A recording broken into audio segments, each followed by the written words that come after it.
नमस्कार दोस्तों, आज हम फिर से आपके सामने एक और कहानी लेकर आ चुके हैं। दोस्तों, आज हम इस कहानी में एक ऐसी महिला की बात करने जा रहे हैं जिसने अपने पति और सास दोनों को अपने दोस्तों के साथ मिलकर मौत के घाट उतार दिया। और उसने किस तरह से अपने दोस्तों के साथ मिलकर उनकी लाश को ठिकाने लगाया। लाश को ठिकाने लगाने से पहले उस महिला ने बड़ी बेदर्दी से अपनी सास और पति के टुकड़े किए और पॉलिथीन में पैक करके उन लाश के टुकड़ों को फेंक दिया। बात है 29 अगस्त 2022 गुवाहाटी की। 29 अगस्त 2022 के दिन एक परेशान महिला जिले के नूनमाटी पुलिस थाने में पहुंचती है, जिसका नाम वंदना कलिता है। वंदना कलिता जब पुलिस थाने में पहुंचती है तो उसके चेहरे पर परेशानियों को साफ देखा जा सकता था। जब वह थाने में पहुंचती है तो पुलिस वाले उसे बैठाते हैं, उसे एक गिलास पानी देते हैं और फिर उससे आगे की बात पूछते हैं। इस महिला ने पुलिस को तहरीर दी और बताया कि उसके 32 वर्षीय पति अमरज्योति डे और 62 साल की सास शंकरी डे कहीं लापता हो गए। उसने दोनों को तलाश करने की कोशिश की, लेकिन वह नहीं मिले। पुलिस को यह बताकर वह महिला रोने लगती है। पुलिस ने महिला शिकायत सुनने के बाद उसे मदद का भरोसा दिलाया और कहा कि वह जल्दी उसके पति और सास को ढूंढ लेंगे। इसके बाद पुलिस ने उसकी तहरीर पर मामला दर्ज कर लिया। मामले की गंभीरता को समझते हुए छानबीन भी शुरू कर दी गई। नवंबर का महीना था। पुलिस लापता हुए माँ बेटे का सुराग लगाने की कोशिश कर रही थी। उनके बारे में सभी थानों को इत्तला कर दी गई। आसपास के जिलों में भी पुलिस को उनके बारे में बता दिया गया था, लेकिन उनका कोई सुराग अभी तक नहीं मिल पा रहा था।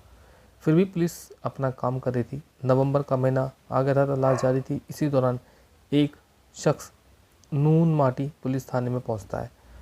वह खुद को लापता हुए अमरज्योति डे का कजिन बताता है और पुलिस को तहरीर देता है।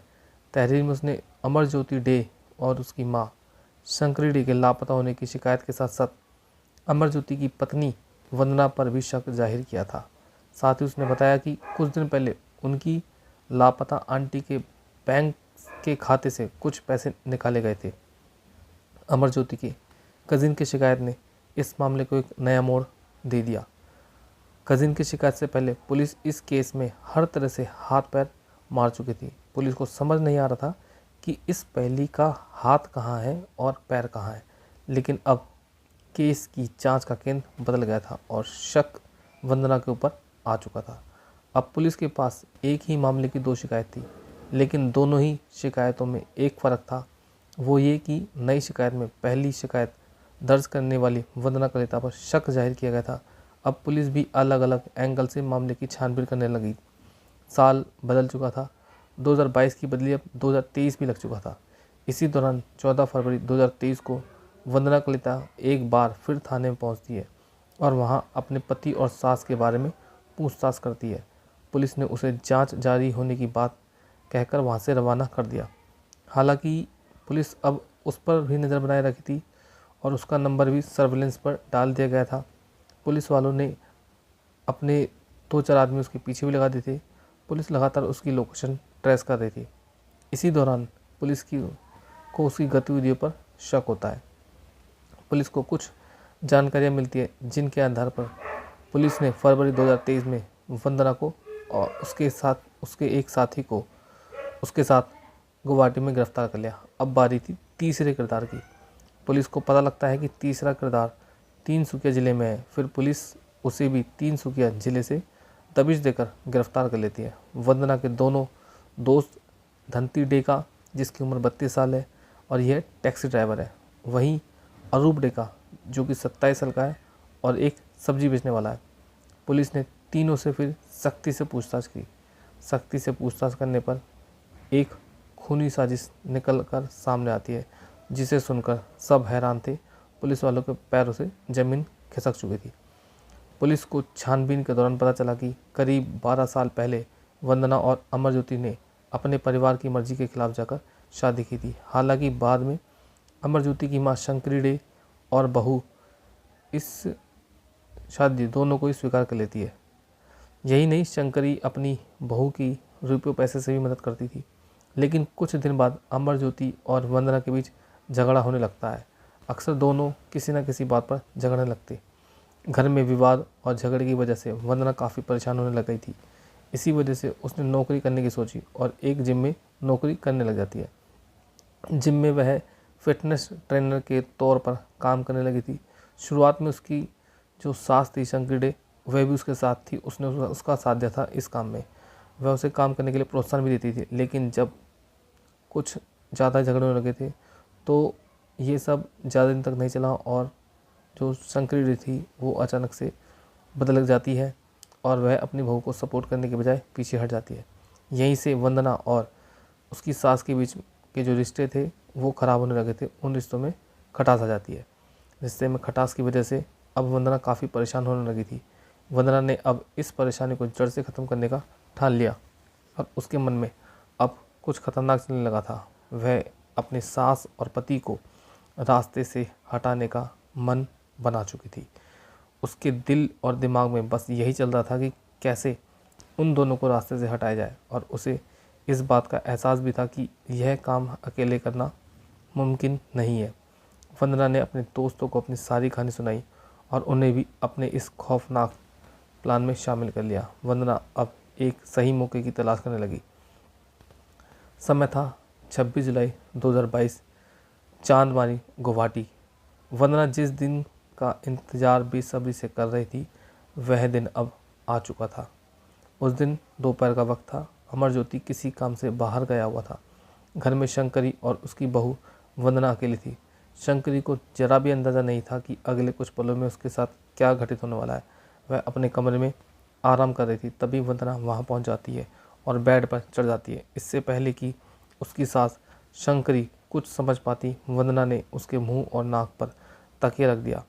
शंकरी छटपटाती रही, तड़पती रही, लेकिन वंदना ने उसे नहीं छोड़ा और कुछ देर बाद शंकरी का शरीर शांत हो जाता है। वह दम तोड़ चुकी थी। अब वंदना ने अपने प्लान के मुताबिक अपने दो दोस्तों को कॉल करके अपने घर पर बुला लिया। वह दोनों शख्स वहां पहुंच जाते हैं। अब बारी थी लाश को ठिकाने लगाने की। शंकरी की लाश को ठिकाने लगाने के लिए तीनों ने मिलकर तेज़धार हथियार से पहले शंकरी की लाश के टुकड़े किए, फिर उन टुकड़ों को पॉलीथीन में बांधकर कार की डिक्की में डाल दिया और वहां से वह पड़ोसी राज्य मेघालय की तरफ चल देते हैं। बॉर्डर क्रॉस करने के बाद वह शंकरी की लाश के टुकड़ों को अलग अलग जगह फेंक देते हैं और उसके बाद वापस गुवाहाटी लौट आते हैं। कुछ समय बाद अब अमरज्योति डे घर पर आता है। उसने अपनी माँ के बारे में वंदना से पूछा तो वह कहती है कि माँ किसी काम से बाहर गई है लेकिन अभी तक लौटकर नहीं आई। इतना सुनने के बाद बेटा परेशान हो जाता है और अपनी माँ को ढूंढने के लिए निकल जाता है। वंदना भी अपने पति के साथ मिलकर शंकरी डे को तलाश करने का नाटक करती है। वक्त बीता जा रहा था। अब वंदना को अपने दूसरे शिकार को रास्ते से हटाने के लिए सही मौके का इंतजार करना था जब वह अपने पति को रास्ते से हटा सके। इस दौरान वे शंकरी को तलाश करते रहे लेकिन पुलिस के पास नहीं जाते। 17 अगस्त 2022, नरेंगी, गुवाहाटी। पुलिस के मुताबिक आखिर वंदना को 17 अगस्त के दिन वह मौका मिल ही जाता है जब उसे अपने दूसरे शिकार को रास्ते से हटाने का मौका मिलता है। उस दिन अमरज्योति डे और वंदना नरेंगी में अपने फ्लैट पर आए हुए थे। वह दोनों वहाँ अकेले थे। इसी दौरान वंदना ने अपने दोनों करीबी दोस्तों को फ़ोन करके भी वहाँ बुला लिया। अब मौका मिलते ही वंदना ने अपने दोनों साथियों के साथ मिलकर अमरज्योति पर रोड से हमला करना शुरू कर दिया। उन्होंने उस पर इतने सारे वार किए और इतनी बार वार किए कि जब तक उसकी मौत ना हो गई हो। अब बात थी शंकरी की तरह अमरज्योति डे की लाश को ठिकाने लगाने की। लिहाजा वह तीनों शंकरी की तरह ही अमरज्योति की लाश के 5 टुकड़े करते हैं। फिर इन टुकड़ों को पॉलीथीन में पैक कर लिया। फिर उन 5 फैले पॉलीथीन बैग्स को उन्होंने कार की डिक्की में रखा और मेघालय की तरफ चल पड़े। फिर बॉर्डर पार करके उन्होंने लाश के टुकड़ों को अलग अलग जगह फेंक दिया। वापस गुवाहाटी लौट आते हैं।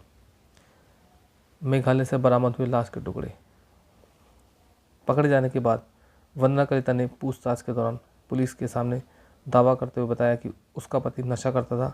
इतना ही नहीं, उसकी कई लड़कियों के साथ दोस्ती थी।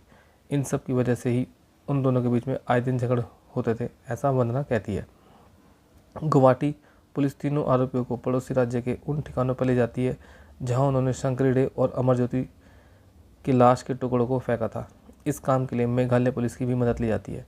आरोपियों की निशानदेही पर चिरापुंजी की पास खासी हिल्स से शंकरी डे की लाश के टुकड़े बरामद किए जाते हैं। बाद में दूसरी जगह से अमरज्योति की लाश के टुकड़े भी बरामद किए गए। पुलिस ने इस केस की छानबीन के दौरान मुख्य आरोपी वंदना और धनती के मोबाइल फ़ोन, लाश के टुकड़ों को ले जाने वाली कार, दोनों मृतकों के ATM कार्ड, फटे हुए कपड़े और एक कंबल भी बरामद किया। यह वही कंबल था जिसमें शंकरी डे की लाश को लपेटा गया था। यह सभी बरामद सामान फोरेंसिक जांच के लिए भेज दिए जाते हैं। पुलिस ने केस का खुलासा करने के बाद वंदना समेत तीनों आरोपियों को अदालत में पेश किया, जहां से अदालत ने उन्हें जेल में भेज दिया। तो दोस्तों, ये थी एक भयंकर कहानी जिसने जो है लोगों के दिल को झकझोर करके रख दिया था। आशा करते हैं आपको स्टोरी समझ आई होगी। प्लीज़ चैनल को ज़रूर सब्सक्राइब कीजिएगा। धन्यवाद।